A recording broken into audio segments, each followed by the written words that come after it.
Sehr gut. Wow. Immer der dickere Teil ist unten. Da musst du abreißen, da.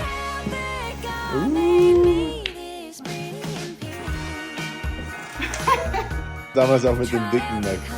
Anja weiß einfach nicht, wie man Apple-Produkte auspackt. Es steht da ein Pfeil, oder was? Das ist Wahnsinn.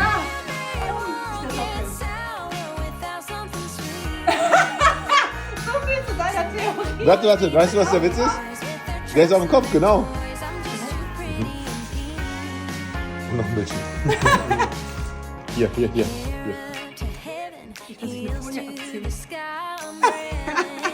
Die Person weiß, wer schon meint ist.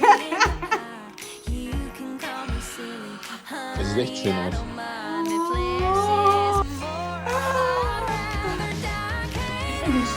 Ja?